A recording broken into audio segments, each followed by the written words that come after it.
Yeah, níbi tí ẹ bá ti ń wo fídíò mi fẹ́ kí a share program yìí dáadáa. Gbogbo àná la gbọ́ nǹkan tó ṣẹlẹ̀ lọ́tún lósì wọ́n tó bá dẹ̀ ti gbọ́ for the first time wọ́n ní wọ́n ti arrest Ọlálọ́mí Portable. Ta ló wà behind the arrest Portable? Màá ka police warrant, excuse me, police warrant ṣe màá kà wọ́n á nìyẹn. Àwọn kan wo ni Portable ṣe? Ǹjẹ́ ó ṣe yẹ kí wọ́n forgive Portable or not? Ǹjẹ́ Portable deserve fún ẹni tó yẹ kí wọ́n foríjì àbí bẹ́ẹ̀ kọ́? Ẹ jẹ́ kí n kọ́kọ́ kà warrant yẹn bó ṣe wá direct níbi tí wọ́n ti arrest kankan. Wọ́n ní arrest of Habeeb Okikiola Badmus aka Portable over an alleged criminal defamation and others related offence against Saheed Osupa. The Kwara State Police Command wish to inform the general public that following a petition received from one Mr. Okunola Saheed, popularly known as Osupa, against Mr. Habeeb, popularly known as against Mr. Habeeb Okikiola Badmus, also known in the entertainment industry as Portable. Police detectives of Kwara Command have taken lawful steps in line with due process to investigate the allegation. The petition border on serious allegations which include criminal defamation. Mo máa ṣàlàyé o pé kí ni Portable lè ṣe tó le tó yẹn tó fi wá arrest ẹ̀, ṣé kan tó ṣe ṣé ká kàn lórin olórin. Mo máa ṣàlàyé everything now ṣe ń gbọ́ incident here. The petition border on serious allegations which include the defamation threat to life. Okay, defamation, threat to life, incitement, character assassination, conduct likely to cause a breach of peace and the use of abuse and insulting. Ẹ má gbàgbé pé àwọn ọlọ́pàá tàbí àwọn amòfin ẹ̀ṣẹ̀ ọ̀kan báyìí wọ́n lè kún sóríṣiríṣi nǹkan. Ẹgẹ́tẹ̀ tí wọ́n máa fọ́ sí wẹ́wẹ́ ní wọ́n máa sọ pé lómi ní council àyèbí 20 ẹ máa gbà nǹkan ẹ̀kọ́ ni wọ́n gbé fún iṣẹ́ tiwọn ni. In the view of this weight of this allegation and the supporting evidence presented, the command secured a valid arrest warrant from a magistrate court sitting in Ilorin. Wọ́n kàn lọ arrest lásán, wọ́n gba order láti magistrate court. Acting on the warrant, operating from the command proceeded to Abeokuta, Ogun State on Saturday 13 April, where the suspect was apprehended at about 19:25 hour. He was immediately brought to Ilorin for further investigation. Ṣé ẹ̀ ń pẹ́ ọlọ́pàá ọkàn lè wá tọ́lọ́pàá bá fẹ́ ní òfin dáadáa yàtọ̀ sáwọn eléyìí táwọn kan máa fi ń arrest àwọn online yẹn tó ń lówó agbára. Tọ́lọ́pàá bá fẹ́ hùwà òfin tó bá fẹ́ gbìyànjú láti Ìlọrin wọ́n máa kọ́ report ní arrest station state yẹn. Ṣé ọmọ àbí area commander state yẹn area commander state yẹn máa report wọ́n dẹ̀ tó report ní arrest pé àwọn fẹ́ mú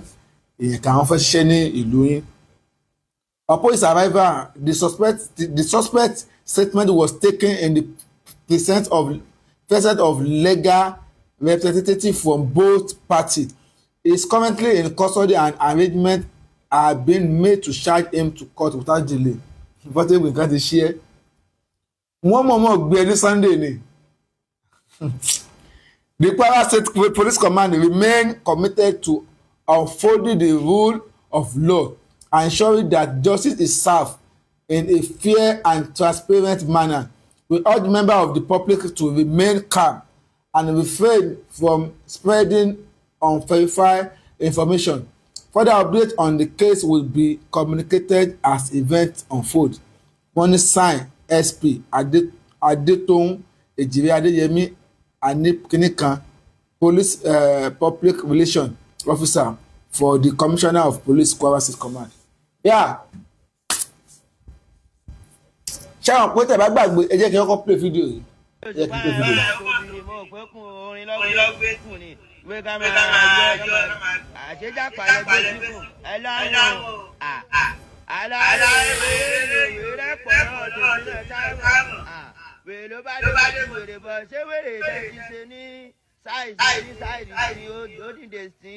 wèrè tí wọ́n gbé wèrè tó lo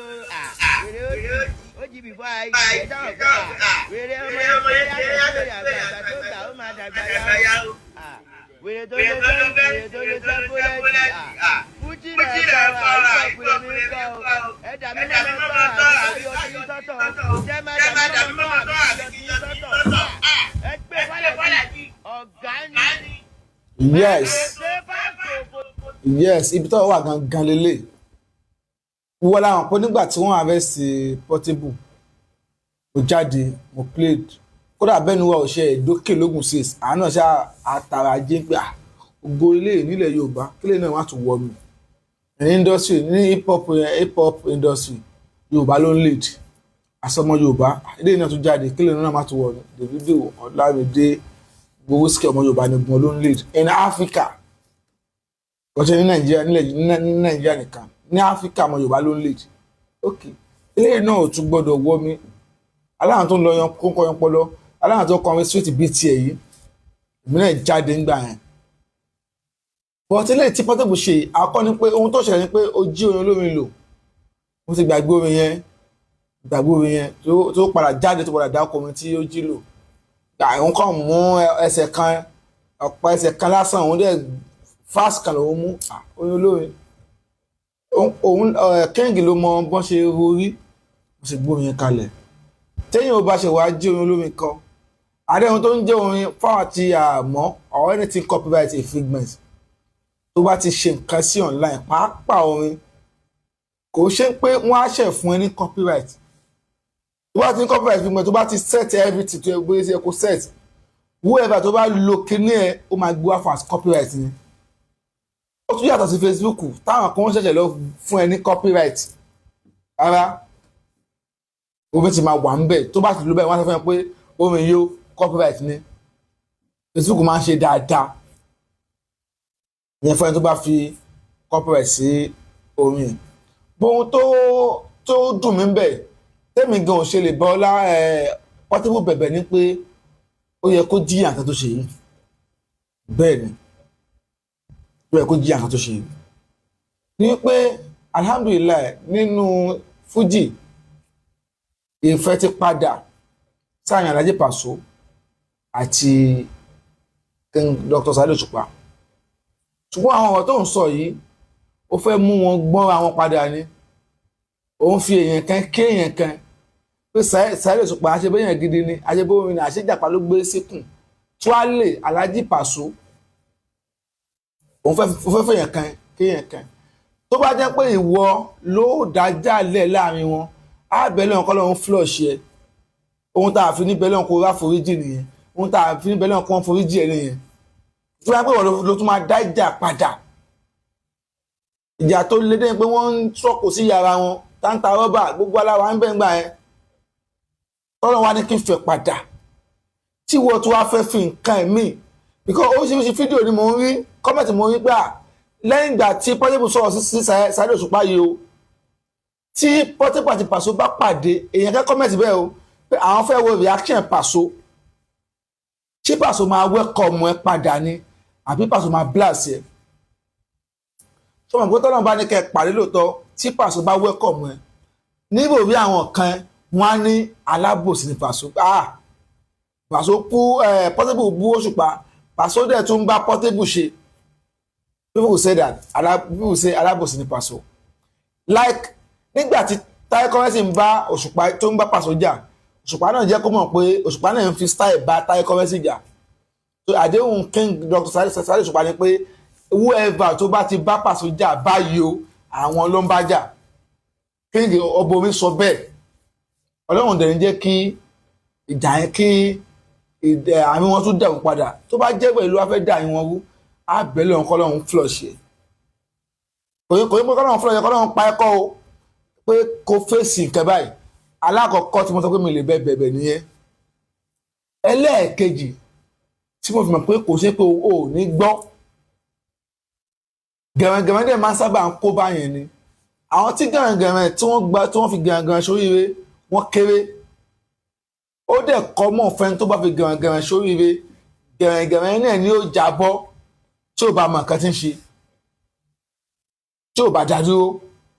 irú eléyìí tí wọ́n ń ṣe yìí kò sí nǹkan téèyàn kan fẹ́ gbà nínú kí Portable jábọ́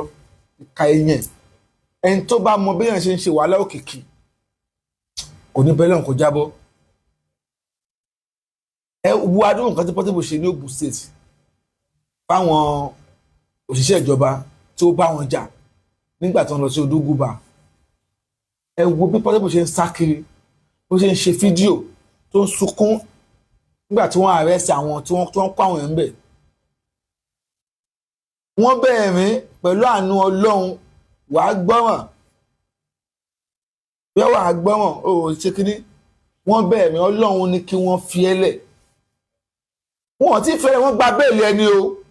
another thing ló tún ti dáyì. ẹ̀kọ́ dẹ̀ ní fọ́mọdé kọ́mọdé máa ṣe ohun tọ́mọdé fi ń jẹ́ ọmọdé ni pé kó máa ṣe àwọn àgbàlagbà kí wọ́n dẹ̀ máa foríjì ṣùgbọ́n ọmọdé tó bá lẹ́kọ̀ọ́ ò gbọ́dọ̀ ṣe ẹ̀ṣẹ̀ kan lẹ́ẹ̀mejì tàbí ẹ̀mẹ́ta. tó bá ti bú ẹ tó bá ti pè é sákèsí lórí eléyìí fọmọ tó bá ọmọdé tó bá lẹ́kọ̀ọ́ tí ó bá tún ṣẹ̀ṣẹ̀ ẹ̀ṣẹ̀ míì ló gbọ́dọ̀ ṣe kó gbọ́dọ̀ jẹ́lẹ̀ tí wọ́n pè sákèsí yẹn mọ́. tó túmọ̀ sí pé Portable ò rẹ́dì láti lẹ̀ ìwọ́n sọ pé ìjàpá ló wà níkùn Saheed Òṣùpá kí ni problem pẹ̀lú yẹn kí ló kàn mẹ́ nínú ẹbí yín kò sẹ́ni tó níkùn ni. lẹ́yìn yẹn ó tún wá jáde ó sọ pé kí wọ́n bẹ̀rẹ̀ kìlọ̀ fáwọn fáǹsì Kings Dr. Saheed Òṣùpá pé wọ́n ń lépa ẹ̀mí ẹ̀. ìyẹn ni wọ́n fi ṣù assassinate jáde níbẹ̀ pé òun parọ́ mọ́ wọn fún assassinating bí wọ́n fẹ́ assassinate ẹ̀ not pé threat to life incitement character assassination ìyẹn ló bí character assassination pé àwọn fans Saheed Òṣùpá nínú àwọn fans Òṣùpá làwọn àyè wà direct fans Òṣùpá nígbà kan àwọn oṣù kí ń gbọ́ Paso kí la fẹ́ gbọ́ Paso fún ìgbà tíjà le ṣùgbọ́n pátá wa náà ti ń rí ọ̀kan pé àwa náà fẹ́ jẹ́ ìkẹnu ayé a gbọ́dọ̀ bú èèyàn kan fún èèyàn kan mọ́. ìwọ ti jẹ́ nǹkan o tún fẹ́ jẹ́ nǹkan o wá ń lébẹ̀lì èèyàn kan láburú òun fẹ́ èèyàn kan yin èèyàn kan ẹ jẹ́ káwọn yẹn kí wọ́n gbọ́ tán. ẹ jẹ́ kí n dákọ̀ sẹ́yìn ẹ jẹ́ n dákọ̀ sẹ́yìn. ọ̀gá ni Paso dé kò yọ mí rí ó jáde mọ́ láì. ọ̀gá wa bá ọ̀gá ní pọ́jì ẹ̀ ń ṣe èrè ìyá tó kó balẹ̀ jẹ́ Èkó láwà. Òṣùpá látòkò wọ́n balẹ̀ jẹ́ tá a bá ń sọ fújì gẹ́gẹ́ Ìbàdàn ló ní fújì sóyè Ìbàdàn ló ní fújì lẹ́kọ̀ọ́ bàbá ẹ̀ lòṣùpá jẹ́ wọn ẹ̀ tí ì bí ẹ èmi kan fún àmì òòlù tó mu lọ́jọ́ orí wọn ẹ̀ tí ì bí ẹ táwọn Òṣùpá yẹn ti ń wọ pátá kọrin lójú títì both Òṣùpá and Paso including kódà even Rẹ̀mí Àlùkò gẹ́gẹ́ bí síta gbọ́ lẹ́nu ọjọ́ mẹ́ta yìí ọ̀rọ̀ yẹn pọ̀ Portable mo lè padà jáde kí n bẹ̀bẹ̀ gẹ́gẹ́ bí èèyàn mọ̀ ènìyàn but lálẹ́ yìí o mi ò lẹ́bẹ̀ tí ń bẹ̀bẹ̀ tọ́ o sọ kọjá yìí ẹ̀ gbogbo àwọn ẹ̀dẹ́ pè é lọ́tún wọ́n pè lọ́sì pásọ̀ kan tó parọ́ mọ́ ẹlẹ́nu ọjọ́ mẹ́ta yìí pásọ̀ tó máa rí yẹn tí wọ́n pè òun òye yẹn ẹ̀rọ lòun máa rí yẹn ẹ̀ ti mọ pásọ̀ yẹn tó ní kiri Òṣùpá gbé kan mi Òṣùpá King Dr. Saheed Òṣùpá bá àrẹ́sì pásọ̀ yẹn náà ìsọkúsọ pásọ̀ yẹn náà ti pọ̀ jù pásọ̀ Fámúlẹ̀ yá àbí kí ló kọ ẹ̀ tó kọ̀ máa sọ jákujàku báyìí ẹ bá gbé pásọ̀ yẹn náà ìwé ẹ̀ ti pọ̀ jù ó tún pa ọmọ Barrister ẹ bá gbé pásọ̀ yẹn náà ìsọkúsọ pásọ̀ yẹn pọ̀ wo ibi tí wọ́n ríran rẹ ni tí ò tí ì dá fún rí wọ́n ti sọ pé pásọ̀ yẹn ti sọ pé èṣù so Portable mọ́lẹ̀ ṣé pé o ti fún pásọ̀ tí ò rí rẹ o sì fún lọ́rọ̀ sọ pásọ̀ tí ò rí rẹ rárá ẹ̀ tí wọ́n bá bi pásọ̀ yẹn pé ọ̀túnla kí lẹ máa jẹ wọn ò bí dá kó sọ wọn ò bí dá pásọ̀ yẹn kọlà òun ló kọlà wá rí Portable tọ́lọ́ ọba yọ ẹ́ tó àlùsọ́pọ̀ lòun ò lè yọ ẹ́ wọ́n kàn fẹ́ kó ẹ lẹ́kọ̀ọ́ ni bọ́n ó dé kọ́ọ̀sì lágbára lọ torí táìmù ẹni tó bá mọ kéèsì ṣe táìmù tí wọ́n gbé ẹ̀ yìí táìmù tí wàá dé kọ́ọ̀tù ni wàá dé kọ́ọ̀tù wọ́n gbé ẹ ní Sunday Monday òun lọ kọ́ọ̀tù kò sọlúdé ní Monday ọ̀la ó lọ kọ́ọ̀tù mo mọ̀ pé dókítà àti ìgbà kọ́ ọ̀bọ̀ orin ẹ má pè kọ́ anybody o ẹjọ́ lẹ̀ and hard way torí kó lẹ́ni ló máa pè òun náà ló máa pè àwa náà ògo Portable gbọ́dọ̀ wọ́ mi tí ò bá wá lẹ́ni kó bá yẹ pé tí kinní ò bá padà ṣe nǹkan tí ó gbé tí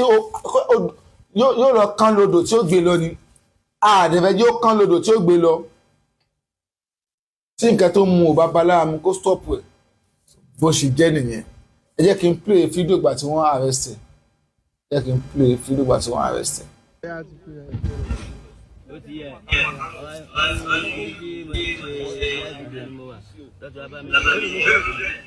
owó yìí bí 20 something 30 ó ní láti lọ to confirm the money so that we will not say police collect so amount from me. ó ní láti lọ yẹ kí mo ní petition ṣe bẹ́ẹ̀ ni àwọn ọmọ sẹ́ni ní sàṣọ kọ́lẹ̀ tó ayé wọ́n lè lọ sí ọmọ kí ni kí ni àwọn èèyàn tó máa jáde fún ìṣàlẹ̀ jẹ́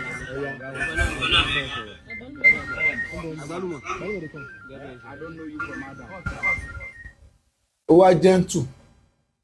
ìwọ tó ń sọ pé IG kan ju OG lọ kíní kan ju kíní kan lọ pé wèrè àtijọ́ là ń wèrè sí i tọ́ ọlọ́màjà aládánwò ọlọ́màjà arógun o ọlọ́màjà ẹjọ́ àtẹjọ́ kéré tóbi ọlọ́màjà rí o káwa náà máa mọ̀ wọn ara wa máa mọ̀ wọn ara wa so bó gé ni tàwọn tàbá ń wò lórí YouTube tàbí orí Facebook bá wa share ẹ like ẹ jẹ́ kó kan àwọn èèyàn láì bá wa share kó lọ jìnnà. Bye for now. Ladies and gentlemen, I am pleading in Yoruba, I am begging. Mo ń bẹ̀ yín. Stick to Orokilawa TV, you will love it. Orokilawa, we offer you nothing but 100% pure entertainment. Subscribe if you have not subscribed and keep watching our content because big things is coming on that channel. Yeah. Orokilawa.